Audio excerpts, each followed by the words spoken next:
Halo, assalamualaikum warahmatullahi wabarakatuh. Ketemu lagi bersama Vanda Putra. Di depan kita sudah ada driver 150 watt, OCL 150 watt. Ini OCL 150 watt mono. Ini sudah ada finalnya. Ini saya dapat di speaker aktif servisan ya, karena pas kebetulan ada yang sesuai diharapkan ya, karena yang mudah untuk dimodif sekalian buat tutorial kali ini. Ini biasanya menggunakan tegangan sekitar 24 sampai 25 volt AC. Kalau untuk 150 watt standarnya seperti itu. Kali ini kita akan memodif dan sangat-sangat simple, sangat murah, nggak sampai 2.000 rupiah. Ya mungkin sekitar 2.000 rupiah ya. Kita cukup menggunakan 2 buah kapasitor. Ini jenis MKM. Pakai Miller juga bisa.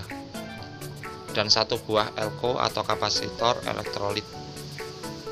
Jadi modif kali ini sangat simpel, tapi hasilnya lumayan mantap.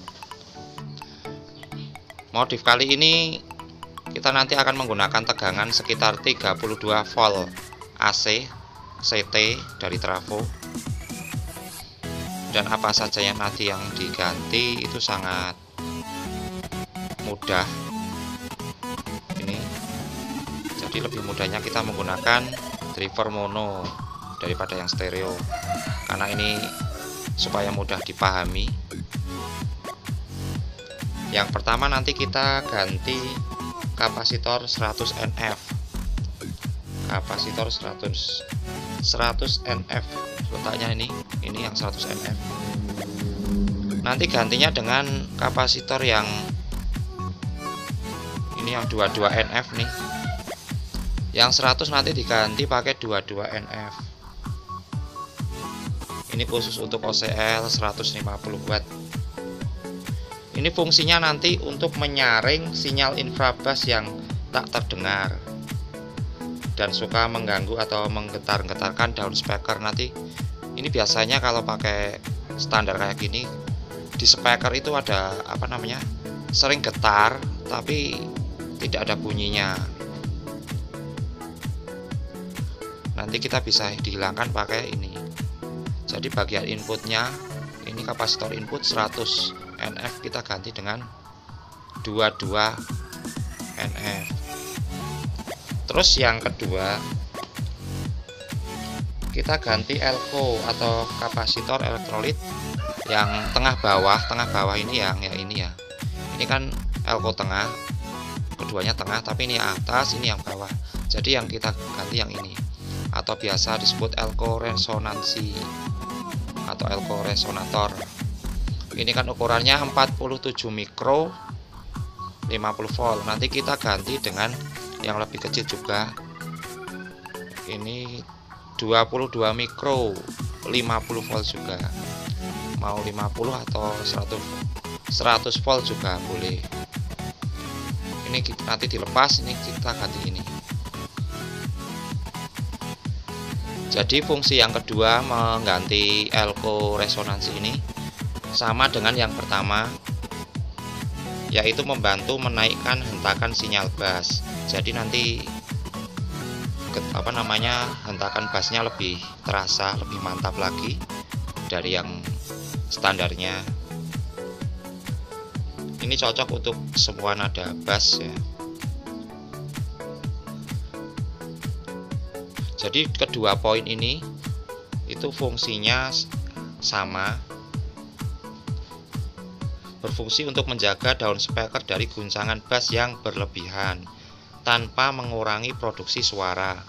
Jadi tanpa mengurangi produksi suara dari nada bass, middle sama treble. Terus yang ketiga ini bagian resistor 100K atau 100 kilo. Ini kita paralel dengan kapasitor 1 NF. Nanti kita paralel. Ini biasanya bikin bingung.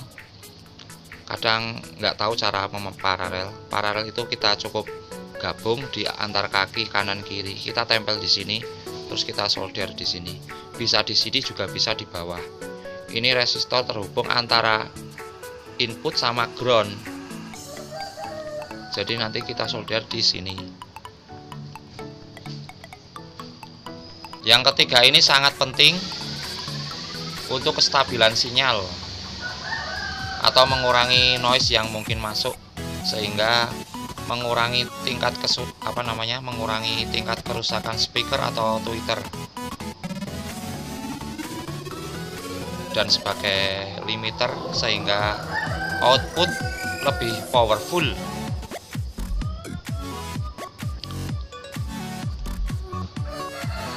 Jadi nanti kesimpulan dari modif low volt ini adalah hasilnya lebih jernih, nada bass lebih mantap atau lebih nendang, dan hasilnya nada bassnya lebih pulen. Hasil juga daun speaker lebih stabil dari sebelum dimodif. Oke, ini sebenarnya modifnya ini sudah banyak yang paham, tapi buat yang sudah paham nggak masalah, buat pengingat saja. Bagi yang pemula atau yang belum tahu, supaya bisa tahu dan bisa melakukan eksperimen ini. Ini hasilnya lumayan mantap. Ini untuk speaker 6-12 in. Ini hasilnya nanti kalau dipakai untuk amplifier di mobil, itu hasilnya suaranya bisa keluar jauh jangkauannya dari yang sebelumnya. Kalau untuk di rumah juga lumayan mantap, ini bikin kaca makin getar. Oke, habis ini kita lepas dulu komponennya, kita solder, terus kita ganti dengan dengan komponen yang sudah saya siapkan.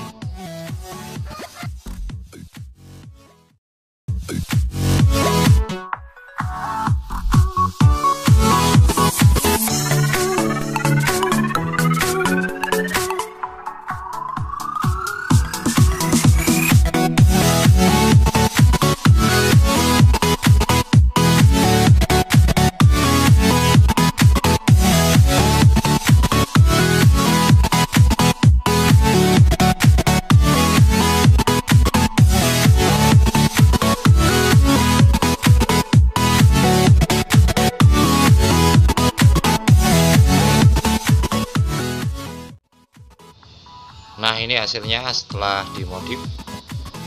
Ini sudah saya ganti inputnya elko resonansi sama R100K, sudah saya paralel dengan 1 NF.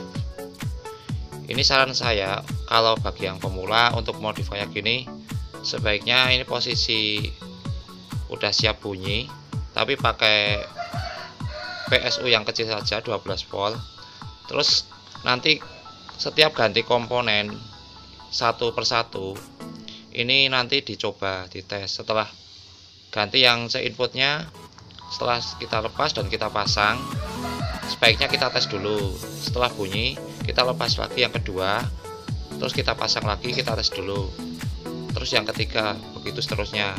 Kenapa? Ini guna untuk menghindari kesalahan.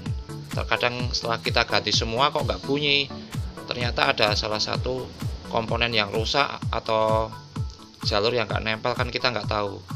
Jadi kalau satu persatu kita tes, jika ada kesalahan kita akan tahu. Yang kedua, kita akan mengetahui perubahan-perubahan setiap pergantian komponen. Jadi setiap pergantian komponen satu persatu itu kita akan tahu perubahan apa saja yang dihasilkan. Oke, terima kasih, sampai di sini dulu video kali ini. Semoga bermanfaat. Sampai ketemu lagi di video yang berikutnya.